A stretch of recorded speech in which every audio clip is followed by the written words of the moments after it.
ஒரு ஊரில் ஒரு அப்பாவும் பிள்ளையும் இருந்தார்கள். அப்பா மிகவும் நல்லவர். மகனோ ஊரில் உள்ள யாவரையும் ஏமாற்றி வாழ்ந்து வந்தான். அப்பா மகனை திருத்துவதற்காக எவ்வளவோ வழிமுறைகள் மேற்கொண்டார். மகன் திருந்தவே இல்லை.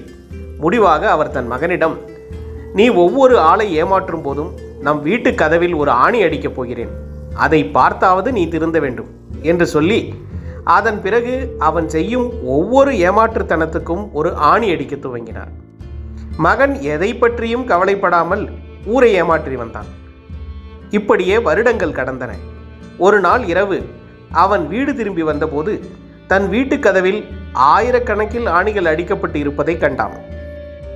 அந்த காட்சி அவன் மனதை உறுத்த துவங்கியது.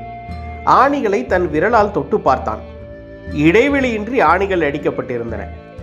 தனது தவறை உணர்ந்தவனாக அப்பாவிடம் சென்று, என்னை மன்னித்து விடுங்கள் அப்பா, இனி நான் எவரையும் ஏமாற்ற மாட்டேன் என்று மன்னிப்பு கேட்டான். சிரித்தார் அப்பா. நீ ஏமாற்றாமல் இருந்தால் மட்டும் போதாது, மற்றவர்களுக்கு நல்லது செய்ய வேண்டும். அப்படி நீ செய்யும் ஒவ்வொரு நல்லதுக்கும் கதவில் இருந்து ஒரு ஆணியை பிடுங்கி எடுத்து விடுகிறேன் என்று சொன்னார்.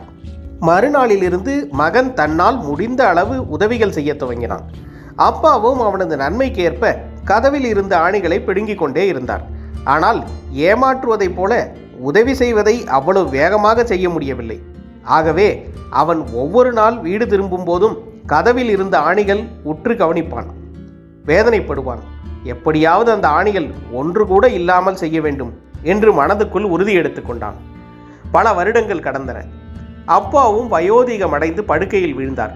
முடிவாக ஒரு நாள் மகன் செய்த நன்மையை கேள்விப்பட்டு கதவில் அடிக்கப்பட்டு இருந்த கடைசி ஆணியையும் பிடுங்கி எறிந்தார் அப்பா. இனி நான் நல்லவன் தானே அப்பா என்று மகிழ்ச்சியும் நெகிழ்ச்சியுமாக மகன் வந்து நிற்க, கதவை நீயே ஒரு முறை நன்றாக பார்த்து வா என்று அனுப்பினார். மகன் கதவை நெருங்கி சென்று பார்த்தான்.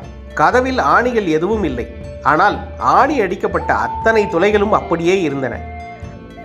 மகன் பதறி போய் அப்பாவிடம் வந்து நிற்க, பார்த்தாயா, கதவு முன்பு நன்றாக இருந்தது. நீ செய்த தவறுகளின் காரணமாகத்தான் ஆணிகள் அடிக்கப்பட்டன. நீ திருந்திய பிறகு ஆணிகளையும் பிடுங்கியாகிவிட்டது. ஆனால் அதன் தழும்புகள் அப்படியே தான் இருக்கின்றன. இப்படித்தான் நீ செய்த தவறுகள் மன்னிக்கப்படலாம். ஆனால் அதனால் ஏற்பட்ட விளைவுகள் ஒருபோதும் அழிவதே இல்லை மகனே என்று சொன்னார். நம் கதவிலும் ஆணிகள் தொடர்ந்து அடிக்கப்படாமல் இருக்கவும், அடிக்கப்பட்ட ஆணியை பிடுங்கி எறியவும் நாம் என்ன செய்ய போகிறோம்? சிந்திப்போம்.